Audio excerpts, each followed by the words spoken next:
کیونکہ پاکی ناپاکی میں ہمارا اتنا دھیان نہیں ہوتا، اس لیے پھر ہمیں نبی علیہ السلام کی زیارت نہیں ہوتی۔ بہت سارے لوگ یہ کوشچن پوچھتے ہیں کہ جی اتنے سالوں سے ہم کوشش کر رہے ہیں کہ ہمیں نبی علیہ السلام کی زیارت نصیب ہو، مگر نہیں ہوتی۔ عام طور پہ جو ہم نے بزرگوں سے سنا ہے اس کی دو وجوہات ہوتی ہیں، ایک نگاہ ناپاک ہوتی ہے اور ایک بدن یا کپڑے ناپاک ہوتے ہیں، جس کی وجہ سے زیارت سے محروم ہو جاتے ہیں۔ اگر ان دو چیزوں پر محنت کریں تو اللہ تعالیٰ زیارت نصیب جلدی فرما دیں گے۔ نگاہ کا بہت زیادہ پرہیز کریں، 100% پرہیز کریں گے تو اللہ تعالیٰ کی طرف سے پھر نبی علیہ السلام کی زیارت والی سعادت نصیب ہو جائے گی۔ میرے والدین چونکہ شروع سے ہی نیکی کی زندگی گزارنے والے تھے،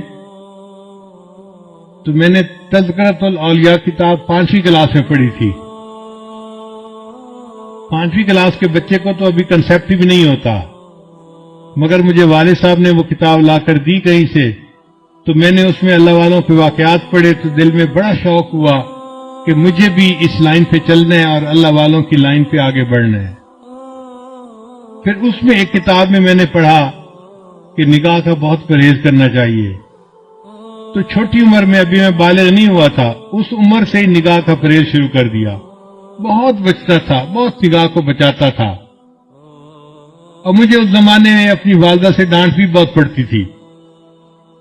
ہر دوسرے تیسرے دن کوئی محلے کی آنٹی آتی اور میری والدہ کو کہتی، تیرا بیٹا جا رہا تھا، اسے تو ہمیں سلام بھی نہیں کیا، یہ تو ہمیں اپنی خالہ ہی نہیں سمجھتا۔ اور امی مجھے بلا لیتی تھی، بیٹا تو نے اپنی خالہ کو سلام کیوں نہیں کیا؟ یہ تو میری کلاس فیلو تھی، یہ تو میری سہیلی تھی، ہم بچپن کی دوست ہیں، تم سلام تو کرتے۔ اور مجھے پتہ بھی نہیں ہوتا تھا کہ یہ آنٹی کہاں گزری تھی اور کہاں اس کو سلام کرنا تھا۔ تو میں آگے سے ایک بار کہتا تھا، امی آنٹی سے یہ پوچھو کیا میں نے اس کی طرف دیکھا تھا؟ تو جب امی پوچھتی تو پھر وہ آنٹی کہتی، ہاں یہ تو یوں کر کے چلتا ہے، سر اس کا نیچے لگا ہوتا ہے، زمین کے علاوہ تو کچھ دیکھ نہیں رہا ہوتا، اس نے کہا اس کو۔ میں نے کہا امی مجھے یہ بھی نہیں پتا میرے پاس سے مرد گزرا ہے یا عورت گزری ہے، میں کس کو سلام کرتا؟ تب جا کے میری جان چھوٹتی تھی۔ لیکن اندر اندر مجھے بہت غصہ آتا تھا ان آنٹیوں پہ، سارا محلہ خالہ بنا ہوا ہے، سارا محلہ آنٹی بنا ہوا ہے، اور بس ان کو سلام ہی کرو چلتے ہوئے۔ لیکن نگاہ کی اتنی حفاظت کا بہت فائدہ ہوا۔ مجھے آتے جاتے جوتوں کی آواز سے پتہ چلتا تھا کہ قریب سے کون گزر رہا ہے۔ عام طور پہ مردوں کی جوتوں کی آواز اور ہوتی ہے اور عورتوں کے جوتوں کی آواز ڈیفرنٹ ہوتی ہے، اس سے اندازہ ہو جاتا تھا کہ قریب سے گزرا کون ہے، ورنہ کپڑا بھی نہیں دیکھتے تھے کہ قریب گزرنے والا کون تھا۔ اتنی نظر کی حفاظت کرنی ہوتی تھی۔ اس پر اللہ رب العزت نے پھر جو مہربانیاں کی وہ اب کیا بتائیں آپ کو۔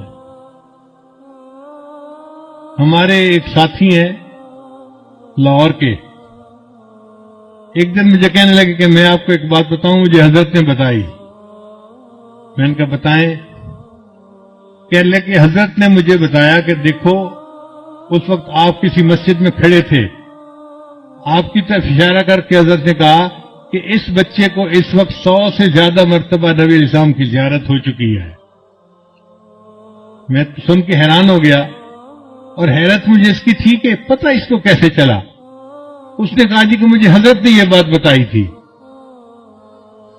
شیخ نے یہ بات بتائی تھی۔ تو نگاہ کی حفاظت کا پھر یہ فائدہ ہوا کہ اللہ تعالیٰ نے 30 سال کی عمر سے پہلے 100 سے زیادہ مرتبہ نبی السلام کی زیارت نصیب فرما دی۔